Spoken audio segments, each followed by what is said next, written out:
तुझ्यात हरवले मी. भाग 25. सायलीचं बोलणं ऐकून आदित्य काही क्षण तिच्याकडे निशब्द पाहत राहिला.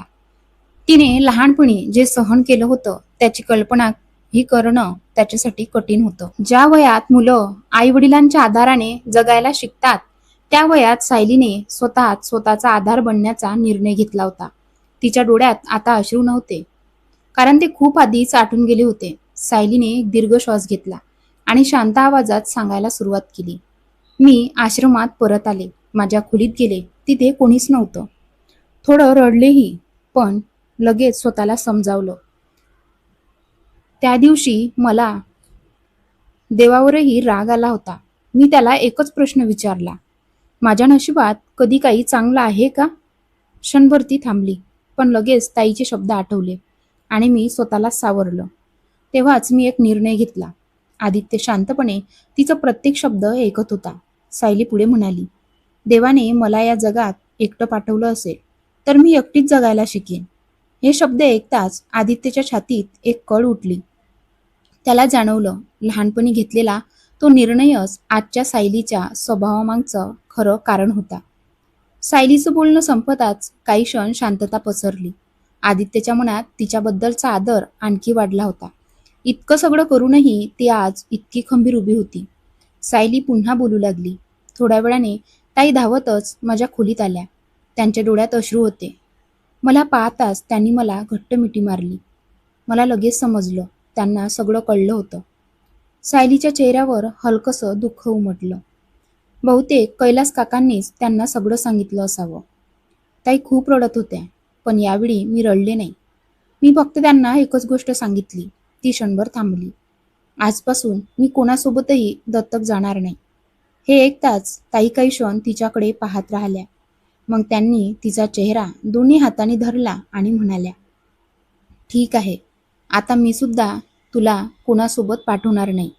तू इथेच राहशील माझ्यासोबत. हे ऐकताच सायलीच्या मनावरचं ओझं थोडंसं हलकं झालं. पहिल्यांदाच तिला वाटलं, किमान या आश्रमात तरी कोणीतरी तिच्या निर्णयासोबत ठामपणे उभं होतं. आदित्य शांतपणे तिच्याकडे पाहत होता. ताईच्या त्या एका वाक्याने सायलीच्या तुटलेल्या मनाला पुन्हा जगण्याचं बळ मिळालं होतं. सायलीने पाण्याचा एक घोट घेतला आणि पुन्हा बोलायला सुरुवात केली. त्यानंतर ताईंनी मॅनेजर काकांशी बोलून माझा निर्णय त्यांनाही सांगितला. मॅनेजर काकांनीही माझ्यावर कोणतीही जबरदस्ती केली नाही. त्या दिवसापासून कैलास काकांचं नावही माझ्यासमोर कधी निघालं नाही. ती हलकसं हसली. माझं सगळं लक्ष आता फक्त अभ्यासावर होतं. मला आश्रमाबाहेरच्या शाळेत शिकायचं होतं.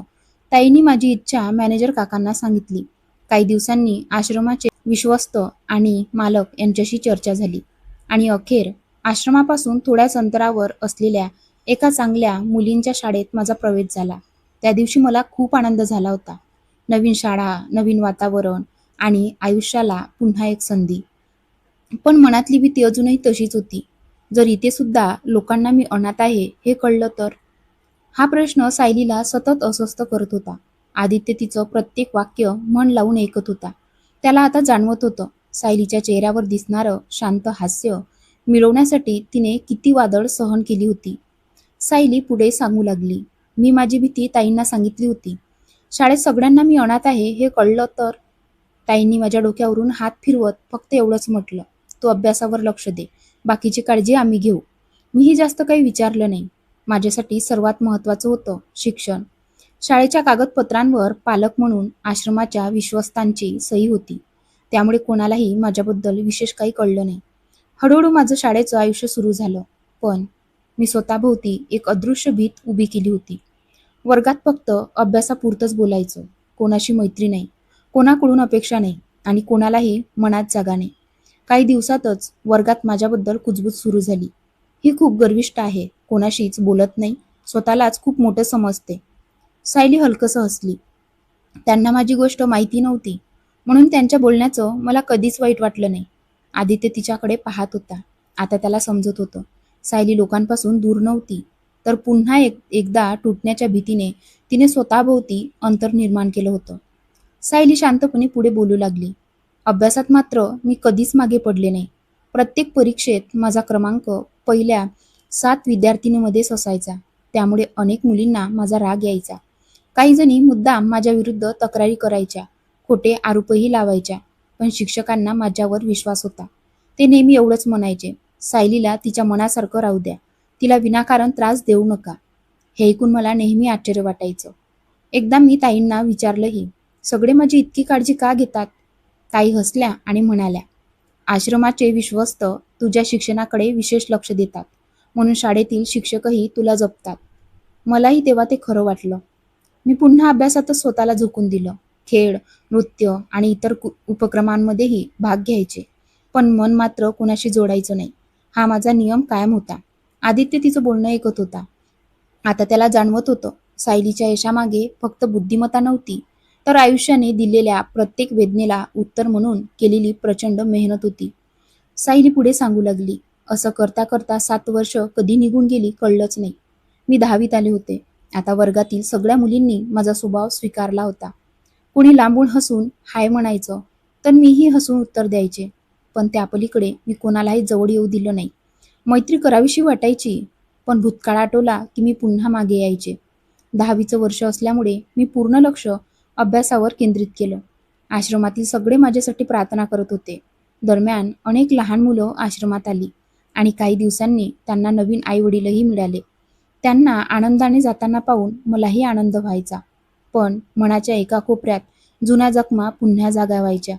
मी मात्र स्वतःला समजावलं होतं, अपेक्षा नाही तर दुःखही नाही. हे बोलताना सायलीच्या ओठांवर हलकंसं हसू होतं. आदित्य मात्र तिच्या त्या हास्यामागे लपलेली वेदना स्पष्ट ओळखत होता. सायली काही क्षण शांत राहिली. मग हळू आवाजात म्हणाली, माझ्यापेक्षा मोठ्या असलेल्या अनेक मुलींची लग्न लावून दिली जात होती. काही मुली कामाला लागल्या, तर काही नवीन संसारात रमल्या. हे सगळं पाहताना माझ्या मनात एकच प्रश्न यायचा, मुलींच्या नशिबात इतकंच असतं का? मी ताईंना एकदा विचारलं, त्यांना स्वतःच्या पायावर उभं राहू दिलं तर? ताई हसून म्हणाल्या, प्रत्येकाचं स्वप्न वेगळं असतं सायली. काहींना स्वतःचं घर हवं असतं. त्यांचं उत्तर ऐकून मी काही बोलले नाही, कारण प्रत्येकाची वाट वेगळी असते. पण मी मात्र एक निर्णय घेतला होता. मला आधी स्वतःचं आयुष्य घडवायचं होतं. नात्यांपेक्षा माझ्यासाठी शिक्षण महत्त्वाचं होतं. आदित्य तिच्याकडे शांतपणे पाहत होता. आता त्याला समजू लागलं होतं, सायलीने लोकांवर विश्वास ठेवणं नाही, तर स्वतःवर विश्वास ठेवणं शिकून घेतलं होतं. सायलीने एक दीर्घ श्वास घेतला. 10वीचे 6 महिने संपले होते. सगळं सुरळीत चाललं होतं. पण एक दिवस असं काही घडलं, ज्याने माझ्या आयुष्याचा भूतकाळ पुन्हा माझ्यासमोर उभा केला. त्या दिवशी शाळेत अचानक वीज गेली. दुरुस्तीला वेळ लागणार असल्यामुळे आम्हाला लवकर सुट्टी मिळाली.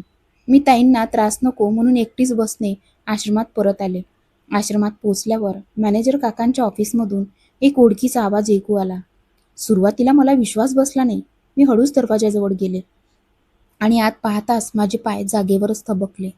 समोर कैलास काका बसले होते. 7 वर्षानंतर त्यांना अचानक समोर पाहून माझ्या श्वासच अडखळला. आदित्यही ऐकून पूर्णपणे स्तब्ध झाला, कारण त्यालाही समजत नव्हतं, ज्यांनी एकदा सायलीला सोडलं होतं ते इतक्या वर्षांनी पुन्हा का आले होते. सायली पुढे सांगू लागली, मला पाहताच ताई घाईघाईने माझ्याकडे आल्या. त्या मला विचारू लागल्या, आज इतक्या लवकर कशी आलीस? पण माझं लक्ष फक्त कैलास काकांकडे होतं. 7 वर्षानंतर त्यांना समोर पाहून माझ्या मनात असंख्य प्रश्न निर्माण झाले होते. कैलास काकाही माझ्याकडेच पाहत होते. त्यांच्या डोळ्यात अपराधीपणा स्पष्ट दिसत होता. ताईंनी माझा हात धरला आणि मला खोलीबाहेर घेऊन गेल्या. थोड्या वेळाने मी सावरले आणि ताईंना सरळ विचारलं, कैलास काका इथे का आले आहेत? ताईंनी विषय टाळण्याचा प्रयत्न केला, पण मी पुन्हा तोच प्रश्न विचारला. तेवढ्यात कैलास काका आणि मॅनेजर काका आमच्याजवळ आले. कैलास काकांनी माझ्या डोक्यावर हात ठेवण्यासाठी हात पुढे केला, पण मी क्षणात एक पाऊल मागे सरकले. माझ्या त्या एका कृतीने त्यांच्या चेहऱ्यावरचं दुःख आणखी गडद झालं.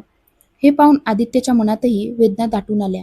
त्याला जाणवलं होतं, काही जखमा काड भरून काढत नाहीत, त्या फक्त शांतपणे मनात जिवंत राहतात. सायलीने डोळे खाली केले. मी मागे सारकले, कारण पुन्हा त्यांच्यावर विश्वास ठेवायची हिंमत माझ्यात उरली नव्हती.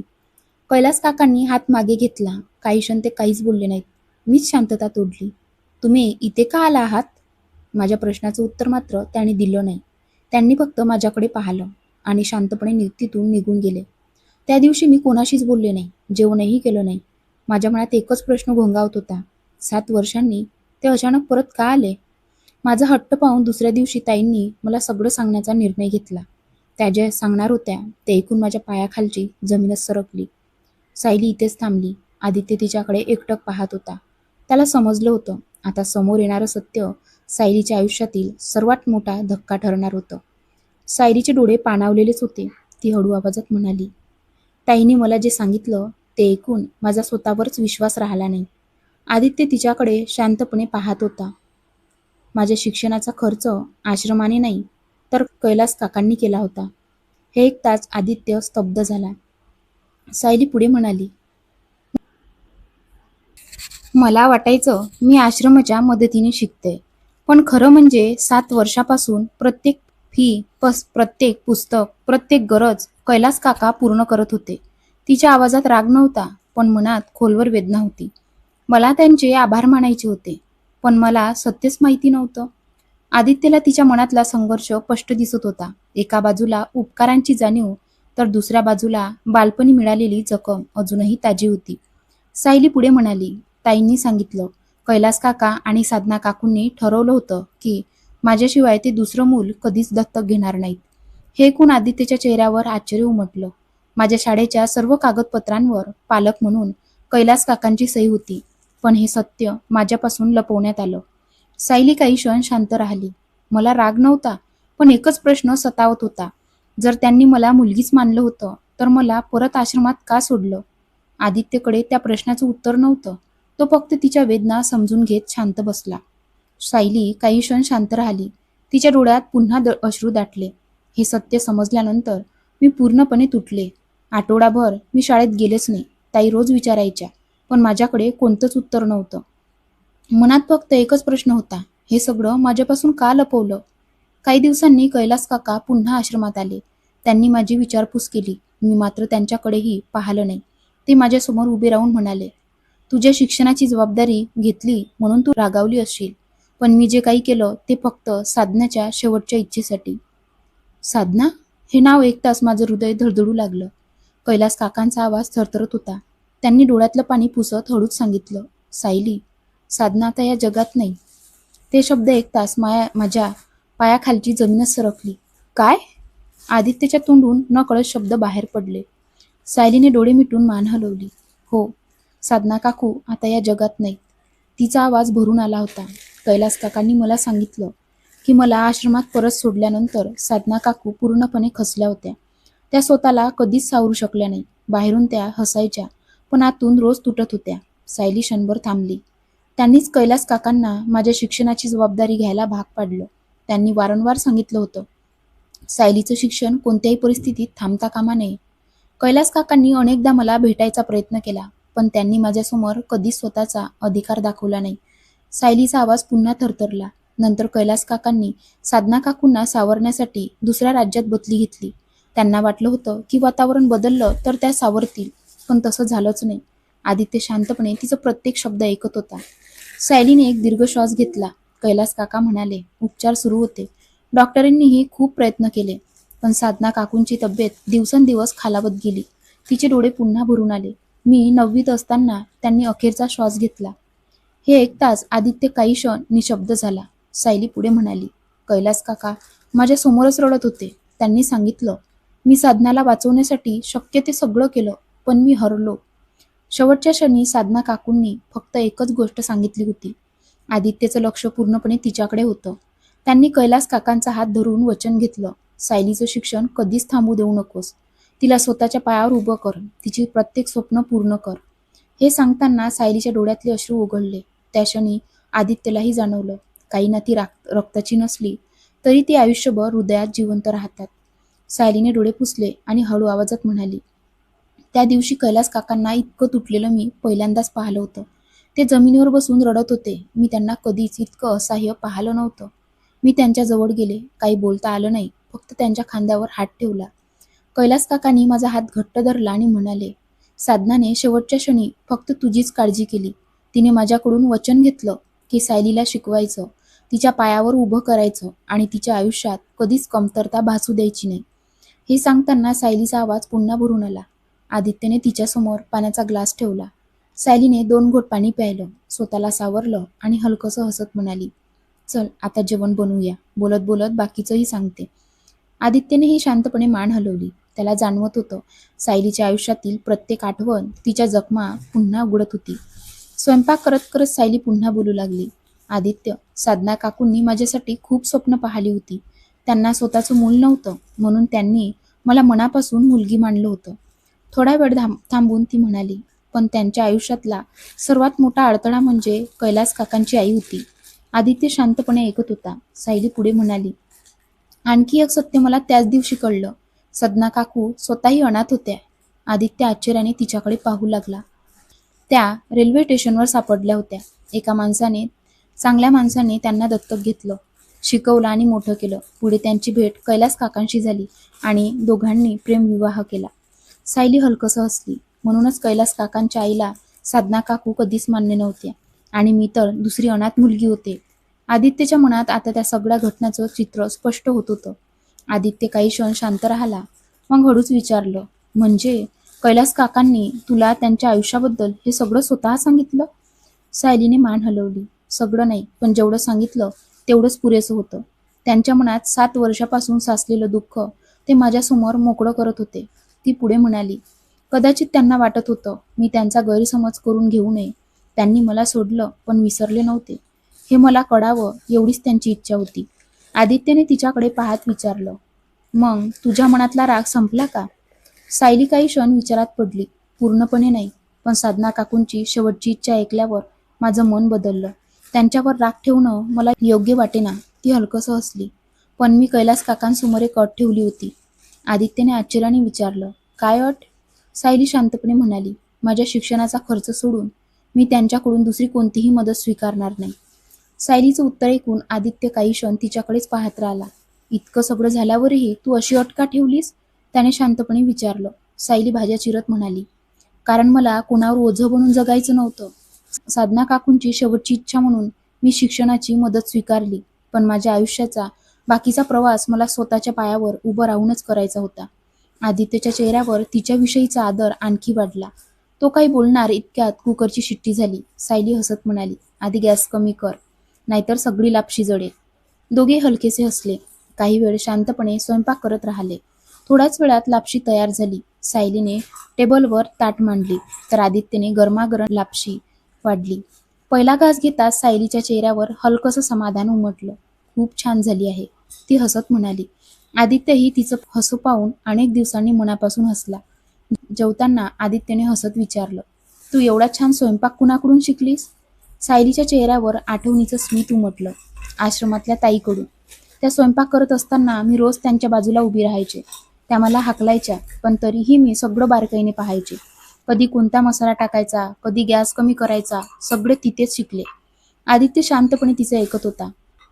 तो पुन्हा म्हणाला, मग अजूनही तुझ्या त्यांच्याशी संपर्क आहे का? किंवा त्या अजूनही आश्रमात आहेत? सायलीच्या हातातली चमचा थांबला. काही क्षण शांत राहून ती फक्त एवढंच म्हणाली, नाही. तिच्या त्या एका शब्दात कितीतरी न बोललेलं दुःख दडलं होतं. आदित्यला पुढे काही विचारावंसं वाटलं, पण त्याने स्वतःलाच थांबवलं. कारण त्याला जाणवत होतं सायली अजूनही काही जखमा मनात जपून बसली होती. सायलीने फक्त नाही एवढंच उत्तर दिलं आणि आदित्यला समजलं की त्या उत्तरामागे अजून एक मोठी कहाणी दडलेली आहे. कसा वाटला आजचा पार्ट कमेंट करून नक्की सांगा आणि आजचा भाग आवडल्यास आपल्या व्हिडिओला लाईक करा आणि आपल्या चॅनलला सबस्क्राईब करायला विसरू नका. चला तर मग भेटूया तुझ्यात हरवले मी या कथेच्या पुढील भागामध्ये. आणि महत्त्वाचं म्हणजे आपल्या चॅनलवरती रोज भाग 6:30 वाजेपर्यंत अपलोड होणार आहे. धन्यवाद.